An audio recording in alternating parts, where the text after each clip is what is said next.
नमस्कार मित्रांनो, एक्झाम जागर या एज्युकेशन यूट्यूब प्लॅटफॉर्मवर तुम्हा सर्वांचं पुन्हा एकदा स्वागत आहे. मित्रांनो, या आधीच्या सत्रामध्ये मी तुम्हाला एक प्रश्न विचारला होता आणि प्रश्न काय होता, तर सर्वोत्कृष्ट फिफा महिला खेळाडू 2022 या पुरस्काराने कोणाला सन्मानित करण्यात आले आहे. आणि या प्रश्नाचं योग्य उत्तर आहे पर्याय क्रमांक 2 म्हणजेच अलेक्सिया पुटेलास यांना या पुरस्काराने सन्मानित करण्यात आलेला आहे. आणि त्यांना हा पुरस्कार सलग दुसऱ्यांदा मिळालेला आहे. याआधी म्हणजे 2021 मध्ये सुद्धा त्यांनाच हा पुरस्कार मिळाला होता. आणि आता हे जे अलेक्सिया पुटेलास आहेत, या कोणत्या देशाच्या फुटबॉल खेळाडू आहेत, तर या स्पेन या देशाच्या फुटबॉल खेळाडू आहेत आणि सध्या त्या बार्सिलोना या क्लबकडून खेळत आहेत. आणि मित्रांनो, तुमच्यासाठी जो डेली प्रश्न असतो त्याचं कमेंटमध्ये उत्तर देण्याचा प्रयत्न करत चलत जा. उत्तर चुकलं तरी काय हरकत नाही, कारण ज्यावेळेस तुम्हाला या प्रश्नाचं योग्य उत्तर माहित होतं त्यावेळेस हे प्रश्न तुमच्या दीर्घकाळापर्यंत लक्षात राहतात. तर आता आजच्या सत्राचा पहिला प्रश्न पहा. नासाच्या पहिल्या महिला विज्ञान प्रमुख म्हणजे सायन्स चीफ म्हणून कोणाची नियुक्ती करण्यात आली आहे. तर आता नासाच्या पहिल्या महिला विज्ञान प्रमुख म्हणून निकोला फॉक्स यांची नियुक्ती केलेली आहे. कोणाची नियुक्ती केलेली आहे, तर आता निकोला फॉक्स या नासाच्या पहिल्या महिला विज्ञान सायन्स प्रमुख बनलेल्या आहेत. आणि निकोला फॉक्स यांच्या आधी या पदावर कोण कार्यरत होतं, तर थॉमस जुरबुचेन हे या पदावर कार्यरत होते आणि हे या पदावर 2016 पासून कार्यरत होते. आणि आता त्यांच्यानंतर या पदाची जबाबदारी निकोला फॉक्स यांच्याकडे देण्यात आलेली आहे. आणि निकोला फॉक्स यांच्याविषयी सांगायचं झालं तर निकोला फॉक्स यांचा जन्म इंग्लंडमधील हिचिन येथे झालेला आहे. आणि त्या एक शास्त्रज्ञ आहेत आणि त्या सौर वादळे, सौर लहरी, सौर किरणोत्सर्ग यांचा ग्रह आणि उपग्रहावरील होणाऱ्या परिणामांचा अभ्यास करतात. आणि त्यांनी आपल्या नासा करिअरची सुरुवात 2018 मध्ये हेलिओफिजिक्स विभागाचे नेतृत्व करत केली होती. आणि तसेच त्यांना 2020 मध्ये नासाचे उत्कृष्ट नेतृत्व पदक देखील मिळालेले आहे. आणि आता आपण इथे ज्या नासाविषयी बोलत आहोत त्या नासाचा फुल फॉर्म काय आहे, तर national aeronautics and space administration असा याचा फुल फॉर्म आहे. आणि याची स्थापना 29 जुलै 1958 रोजी करण्यात आलेली आहे. आणि नासाचं मुख्यालय कुठे आहे, तर वॉशिंग्टन DC येथे याचं मुख्यालय आहे.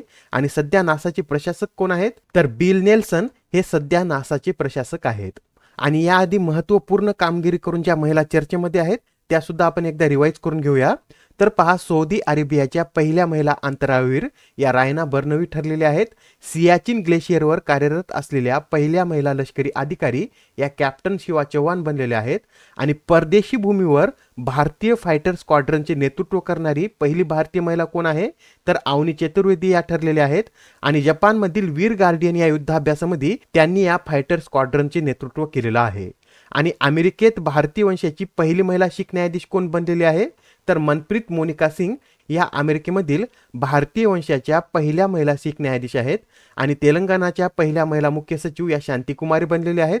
तसेच परदेशी असाइनमेंटवर नियुक्त होणारी पहिली महिला भारतीय सैन्य अधिकारी ही कॅप्टन सुरभी जाकमोला ठरलेली आहे. आणि पुरुषांच्या विश्वचषक सामन्यातील पहिली महिला रेफरी या स्टेफनी फ्रापार्टा बनलेल्या आहेत.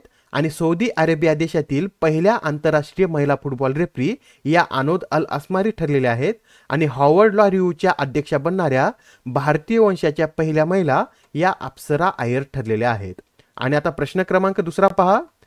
अलीकडेच कोणाला गॉर्ड ऑफ ऑनरने सन्मानित करण्यात आले आहे, तर नुकत्याच आता इटलीच्या पंतप्रधान जॉर्जिया मेलोनी या 2 दिवसीय भारतीय दौऱ्यावर आलेले आहेत. आणि त्यांना आता गॉर्ड ऑफ ऑनरने सन्मानित करण्यात आलेला आहे. आणि याआधी आपण पाहिलेलंच आहे की 8व्या रायसिना डायलॉगच्या प्रमुख अतिथी सुद्धा जॉर्जिया मेलोनी याच होत्या.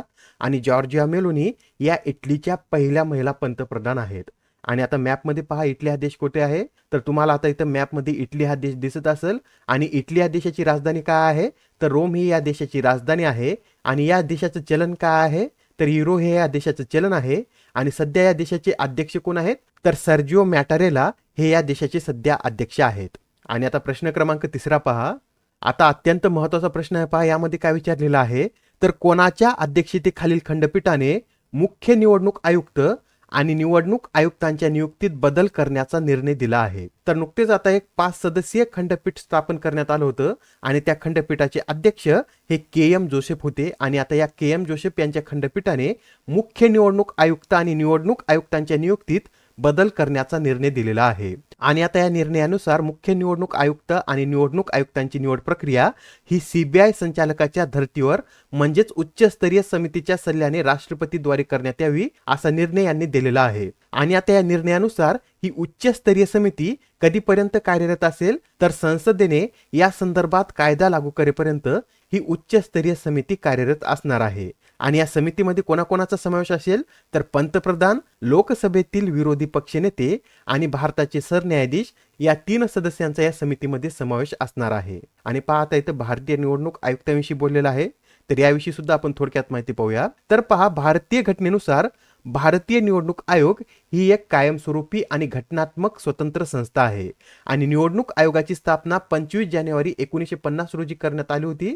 आणि तसेच भारतीय राज्यघटनेच्या कलम 324(2) अन्वये भारताच्या राष्ट्रपतींना मुख्य निवडणूक आयुक्त आणि निवडणूक आयुक्तांची नियुक्ती करण्याचे अधिकार देण्यात आलेले आहेत. आणि आता या कलमामुळे केंद्र सरकारच्या मर्जीतीलच एखाद्या व्यक्तीची मुख्य निवडणूक आयुक्त आणि निवडणूक आयुक्त म्हणून नियुक्ती करण्यात येत होती. पण यामध्ये आता पारदर्शकता आणण्यासाठी सर्वोच्च न्यायालयाने आता हा निर्णय दिलेला आहे. आणि त्याबरोबरच आता हे जे भारताचे मुख्य निवडणूक आयुक्त असतात त्यांना पदावरून काढण्यासाठी काय तरतूद देण्यात आलेली आहे तर भारताच्या संसदेद्वारे महाभियोग प्रस्ताव मंजूर करूनच त्यांना त्यांच्या पदावरून काढता येऊ शकतं. आणि मुख्य निवडणूक आयुक्त आणि निवडणूक आयुक्तांच्या पदाचा दर्जा हा सर्वोच्च न्यायालयाच्या न्यायाधीशांच्या पातळीवर असतो. आणि तसेच त्यांचा कार्यकाळ किती वर्षाचा असतो तर 6 वर्षे किंवा वयाची 65 वर्षे यापैकी जे आधी होईल तोपर्यंत ते या पदावर कार्यरत असतात. आणि सध्या आता भारताचे 25वे मुख्य निवडणूक आयुक्त कोण आहेत तर राजीव कुमार हे 25वे मुख्य निवडणूक आयुक्त आहेत. आणि इतर निवडणूक आयुक्त कोण आहेत तर अनुप पांडे आणि अरुण गोयल हे सध्या इलेक्शन कमिशनर आहेत. आणि आता प्रश्न क्रमांक 14 पहा, दक्षिण भारतातील पहिला सार्वजनिक क्षेत्रातील कोळसा आधारित वीज निर्मिती सिंगरेनी थर्मल पॉवर प्लांट हा कोणत्या राज्यामध्ये आहे. तर आता हा जो सिंगरेनी थर्मल पॉवर प्लांट आहे हा तेलंगणा या राज्यामध्ये आहे. आणि याबरोबरच हा प्लांट देशातील सार्वजनिक उपक्रमामधील पहिला FGD म्हणजेच फ्लू गॅस डिस्प्लरायझेशन प्लांट आहे. आणि आता जे FGD प्लांट म्हणजे काय तर या FGD प्लांटमध्ये वीज निर्मितीसाठी कोळसा जाळून तयार होणाऱ्या सल्फर आणि इतर वायूंवर प्रक्रिया केली जाते. आणि आता हा जो सिंगरेनी थर्मल पॉवर प्लांट आहे याने फ्लाय ॲशचा 100% वापर करून 2दा बेस्ट फ्लाय ॲश युटिलायझेशन हा अवॉर्ड देखील जिंकलेला आहे. आणि आता इथं आपण थर्मल पॉवर प्लांट विषयी बोलत आहोत तर याविषयी सुद्धा थोडक्यात माहिती पाहूया. तर पहा, देशातील एकूण स्थापित वीज क्षमतेपैकी सुमारे 75% वीज निर्मिती ही थर्मल पॉवर सेक्टर पासून मिळवण्यात येते. आणि तसेच मे 2022 पर्यंत भारतातील थर्मल पॉवरची एकूण स्थापित क्षमता ही 236.1 गिगावॅट इतकी आहे. आणि या 236.1 गिगावॅट पैकी 58.6% वीज ही कोळशापासून आणि उर्वरित वीज ही लिग्नाइट, डिझेल आणि इतर वायूंचा उपयोग करून मिळवली जाते. आणि आता हे जे थर्मल पॉवर प्लांट असतात यामधून मोठ्या प्रमाणात carbon dioxide, sulphur dioxide, nitrogen oxide आणि इतर प्रदूषके हवेत सोडली जातात. हे सुद्धा नोट करून घ्या, एक्झाम मध्ये डायरेक्ट तुम्हाला यावर सुद्धा प्रश्न विचारण्यात येतो. आणि तसेच हे जे थर्मल पॉवर प्लांट असतात हे भरपूर पाण्याचा उपयोग करतात. आणि त्यामुळे हे जे थर्मल पॉवर प्लांट ज्या ठिकाणी आहेत तेथे पाण्याची कमतरता सुद्धा निर्माण होते. तर ठीक आहे, एवढे पॉईंट तुम्ही नोट केले असतील. तर आता प्रश्न क्रमांक 5 पहा, भारत हा जगातील कितव्या क्रमांकाची सर्वात मोठी देशांतर्गत विमान वाहतूक बाजारपेठ बनलेला आहे. तर आता भारत हा जगातील 3ऱ्या क्रमांकाची सर्वात मोठी देशांतर्गत विमान वाहतूक बाजारपेठ बनलेला आहे. आणि पहा, 2014 मध्ये भारतामध्ये 74 विमानतळ होते. आणि सध्या आता 2023 मध्ये भारतामध्ये एकूण किती विमानतळ आहेत तर 148 विमानतळ आहेत. आणि तसेच गेल्या 9 वर्षात विमानतळाच्या संख्येमध्ये 100% वाढ झालेली आहे. आणि आता प्रश्न क्रमांक 6 पहा, आता या प्रश्नामध्ये काय विचारलेलं आहे तर PIBचे नवीन प्रधान महासंचालक म्हणून कोणाची नियुक्ती करण्यात आली आहे. तर नुकतीच आता PIBचे नवीन प्रधान महासंचालक म्हणून राजेश मल्होत्रा यांची नियुक्ती करण्यात आलेली आहे. आणि आता जे राजेश मल्होत्रा आहेत हे वरिष्ठ माहिती सेवा अधिकारी आहेत. आणि आता त्यांची PIBचे प्रधान महासंचालक म्हणून नियुक्ती करण्यात आल्यानंतर ते भारत सरकारचे मुख्य प्रवक्ते देखील बनलेले आहेत. आणि हे जे PIB आहे याचं फुल फॉर्म काय आहे तर प्रेस इन्फॉर्मेशन ब्युरो हे PIBचं फुल फॉर्म आहे. आणि आता नेक्स्ट क्वेश्चन पहा, कोणत्या देशाच्या संसदेने नाटोमध्ये सामील होण्यास परवानगी देणारा कायदा मंजूर केला आहे. तर आता बऱ्याच दिवसापासून फिनलँड हा देश नाटोमध्ये सहभागी होण्यासाठी उत्सुक आहे आणि नुकताच आता फिनलँडच्या संसदेने नाटोमध्ये सामील होण्यास परवानगी देणारा कायदा मंजूर केलेला आहे. आणि पाहता जी नाटो संघटना आहे यामध्ये एकूण 30 देश आहेत आणि या 30 देशांनी संमती दिल्यानंतरच एखादा देश हा नाटोचा सदस्य होऊ शकतो. आणि सध्या आता फिनलँड या देशाला 28 देशांनी मान्यता दिलेली आहे, परंतु तुर्की आणि हंगेरी या 2 देशांनी अजूनही मान्यता दिलेली नाही. त्यासाठी फिनलँड हा अजून तरी नाटोचा सदस्य बनलेला नाही. आणि आता जे नाटो आहे याचं फुल फॉर्म काय आहे तर नॉर्थ अटलांटिक ट्रीटी ऑर्गनायझेशन असे याचं पूर्ण स्वरूप आहे. आणि याची स्थापना 4 एप्रिल 1949 रोजी करण्यात आली होती. आणि नाटोचं मुख्यालय कुठे आहे तर बेल्जियम मधील ब्रुसेल्स येथे याचं मुख्यालय आहे. आणि सध्या नाटोचे सरचिटणीस कोण आहेत तर जेन्स स्टॉल्टनबर्ग हे सध्या नाटो या संघटनेचे 13वे सरचिटणीस आहेत. आणि आता प्रश्न क्रमांक 8 पहा, कोणत्या राज्य अथवा केंद्रशासित प्रदेशाने देशातील पहिला सागरी स्थानिक योजना फ्रेमवर्क हा उपक्रम सुरू केला आहे. तर नुकताच आता असा उपक्रम पॉंडिचेरी या केंद्रशासित प्रदेशाने सुरू केलेला आहे. आणि हा जो उपक्रम आहे हा उपक्रम भारत आणि नॉर्वेजियन इंटिग्रेटेड ओशन इनिशिएटिव्ह अंतर्गत कराराचा एक भाग म्हणून सुरू करण्यात आलेला आहे.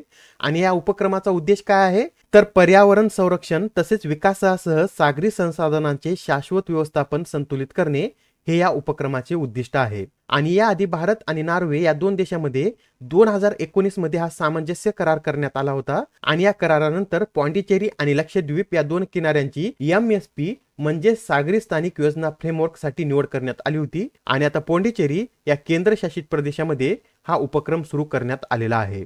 आणि आता प्रश्न क्रमांक 9 पहा, आता पहा इमेज मध्ये ही जी व्यक्ती दिसत आहे यांचं नाव काय आहे तर बोला टिनुबू असे यांचं नाव आहे. आणि आता ते कोणत्या देशाचे राष्ट्रपती बनलेले आहेत तर आता बोला टिनुबू नुकतेच नायजेरिया या देशाचे राष्ट्रपती बनलेले आहेत. आणि राष्ट्रपतीच्या निवडणुकीमध्ये त्यांना एकूण किती मते मिळालेली आहेत तर 37% मते मिळालेली आहेत. आणि त्यांचे प्रमुख प्रतिस्पर्धी असलेले आतिकू अबुबाकर यांना 29% आणि मजूर पक्षाचे पीटर ओबी यांना 25% मते मिळालेली आहेत. आणि आता ते नायजेरिया या देशाचे राष्ट्रपती बनण्याआधी लागोस राज्याचे गव्हर्नर होते.